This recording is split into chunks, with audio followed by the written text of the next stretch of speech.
SSB परिशिक्षित gorilla संगठन उत्तराखंड के जनपद टेरी अध्यक्ष एवं प्रदेश उपाध्यक्ष श्री दिनेश प्रसाद गोरिल्ला द्वारा उत्तराखंड सरकार एवं केंद्र सरकार से अपील करते हुए स्पष्ट चेतावनी भी दी है कि गोरिल्ला संगठन के स्वयंसेवकों की सेवा का समायोजन की मांग विगत 18 वर्षों से गांधीवादी तरीके से नहीं हो पा रही, किंतु सरकार हमको नजरअंदाज कर रही है, तो फिर मजबूर होकर गोरिल्ला संगठन को क्रांतिकारी तरीके से अपनी लड़ाई लड़नी होगी। इसलिए अंतिम बार अपील किया गया है कि 15 दिसंबर तक गोरिल्ला संगठन की मांग पूरी हो, अन्यथा 18 दिसंबर से मुख्यमंत्री आवास पर धरना प्रदर्शन आमरण अनशन होगा। स्वयंसेवकों को जो भी नुकसान होगा उसके लिए सरकार ही जिम्मेदार होगी।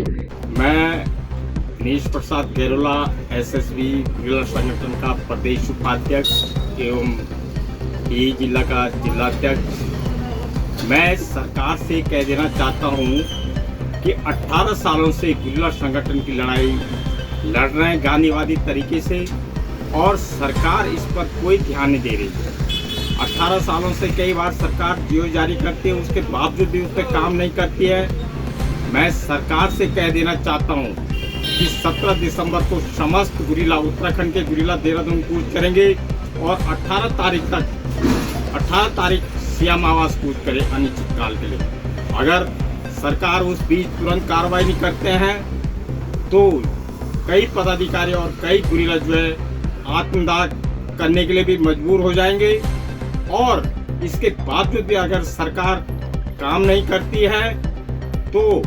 गोरिल्ला साथी जो 18 सालों से शांतिपूर्ण ढंग से गांधीवादी तरीके से अपना आंदोलन कर रहे हैं, और अगर सरकार इस पर तुरंत कार्रवाई नहीं करती है तो मैं सरकार को चेतावनी देना चाहता हूं कि अगर सरकार काम नहीं करती है तो यहाँ पे छत्तीसगढ़ जैसे और जम्मू कश्मीर और दांतेवाड़ा जैसे हालात यहाँ पे पैदा हो जाएंगे, क्योंकि सरकार ने हमें ट्रेनिंग दे रखी है, हमें राइफल चलाना सिखा रखा है, हमें एलएमजी चलाना सिखा रखा है, हमें ग्रेनेड चलाना सिखा रखा है, हमें गोला बारूद बनाना सिखा रखा है। अगर सरकार तुरंत कार्रवाई करती है तो हमारी एक ऐसी रणनीति बन गई कि हम यहाँ पे जो है दांतेवाड़ा और छत्तीसगढ़ और जम्मू कश्मीर जैसे हालात भी हमें उत्पन्न कर सकते हैं, क्योंकि सरकार ने हमें प्रशिक्षण दे रखा है। तो मैं सरकार से कह देना चाहता हूँ कि तुरंत गोरिल्ला संगठन की मांगों पर तुरंत कार्रवाई की जाए, और 3 हमारी मांगे मणिपुर की तर्ज पर हमें नौकरी, पेंशन, और जो बुजुर्ग हो गए हैं उनको जो है उनको पेंशन दी जाए, और जो मृतक हो गए उनके बच्चों को जो है एक सहायता दी जाए।